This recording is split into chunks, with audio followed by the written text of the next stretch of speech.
ఈ రోజే శాంక్షన్ చేసి అతనికి ఇచ్చాను. పాప మగోడు ఆనందం చూస్తే నా కళ్ళలో నీళ్ళు వచ్చే పరిస్థితి వచ్చింది. నా జన్మ చరితార్థమైందని అది చూసినప్పుడు నా కోసం ఈ ట్రైసైకిల్ ఇచ్చారు, నేను కూడా ఊరంతా తిరగచ్చు అనే ఆలోచన ఆ కుర్రాడికి వచ్చిందంటే అది మానవత్వంతో ప్రభుత్వం పనిచేయాల్సిన విధానం అని చెప్పి కూడా నేను మీకు తెలియజేస్తున్నా. అది నేనేదో ఆఫీసులో కూర్చుంటే నాకు తెలియదు, ఇక్కడికి వస్తే తెలుస్తుంది, క్షేత్రస్థాయిలో చూస్తే తెలుస్తుంది. క్షేత్రస్థాయిలో చూసిన తర్వాత నేను ఎలాంటి పబ్లిక్ పాలసీలు తీసుకురావాలనో తీసుకొచ్చే పరిస్థితి వస్తుంది.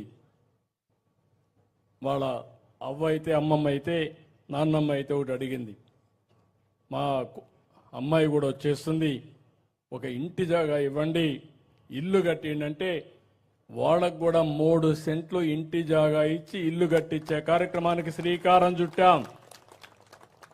ఇది కాకుండా కుర్రాడికి గవర్నమెంట్ ఆఫ్ ఇండియా ఏదైతే కొత్త ప్రోగ్రాం వత్సల కింద ఇంకొక 4,000 రూపాయలు అదనంగా అంటే 6, 4, 10,000 రూపాయలు ఇవ్వడానికి కూడా శ్రీకారం చుట్టాం.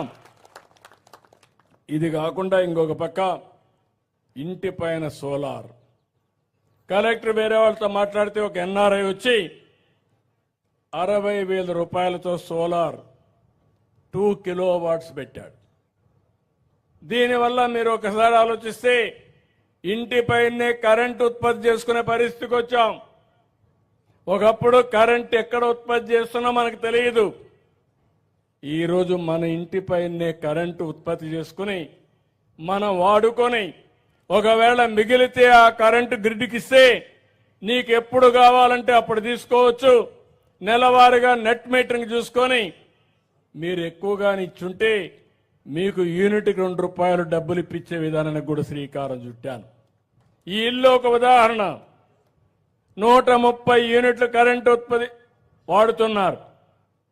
ఈ 2 కిలోవాట్లు కానీ పెట్టుకుంటే 250, 260 యూనిట్లు కరెంటు నెలకు ఉత్పత్తి అవుతుంది. నేను ఇచ్చిన ట్రైసైకిల్ కూడా వాడుకుంటే ఒక 5, 10 యూనిట్లు అవుతుంది. మిగిలినంతా కూడా 120 యూనిట్లు గ్రిడ్కి ఇచ్చే పరిస్థితి వస్తుంది. 2 రూపాయలు వేసుకుంటే 270 రూపాయలు కరెంట్ ఛార్జ్ కట్టే పరిస్థితి పోయి ఈరోజు 250 రూపాయలు అదనంగా మళ్లీ నేను డబ్బులు ఇచ్చే పరిస్థితికి వస్తున్నామంటే అది ఆర్థిక విధానం, పేదవాళ్లకు సేవ చేసే విధానం అని చెప్పి కూడా నేను మీకు తెలియజేస్తున్నా. ఇలాంటివి చేయడానికి నేను ఇక్కడికి వచ్చాను.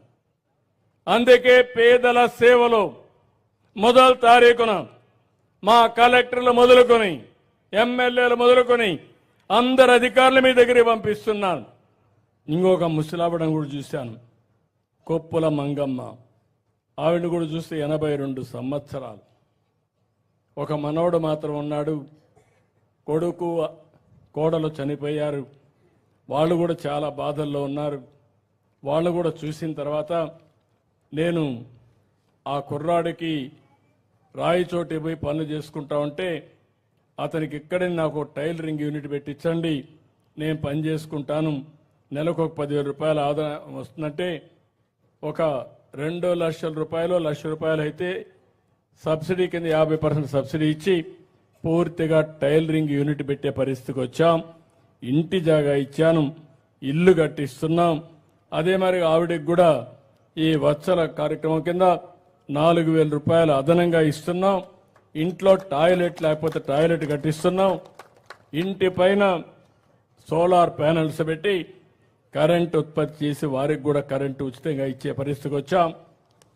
గ్యాస్ లేదంటే గ్యాస్ కూడా ఇచ్చానని చెప్పి కూడా నేను మీకు తెలియజేస్తున్నా. అంటే మీరు గుర్తుపెట్టుకోవాల్సింది ఇవన్నీ కూడా నేను ఎందుకు ఆలోచిస్తున్నానంటే మొన్న ఎన్నికల్లో మీరు చూపించిన అభిమానం నా జీవితంలో ఎప్పుడూ మరిచిపోలేను. 5 సంవత్సరాలు ఈ రాష్ట్రంలో ఒక దగా జరిగింది. రాష్ట్రాన్ని మామూలుగా పందికొక్కులు ఉంటాయి, అడవి పందులు. పందికొక్కుల కంటే అడవి పందులు మంచి ఎగ్జాంపుల్. అడవి పంది వస్తే తినిపోతే పర్వాలేదు, తిన్నంత తిని పంటంతా తొక్కేసి నాశనం చేసిపోతాయి. అవునా కాదా? 5 ఏళ్ళు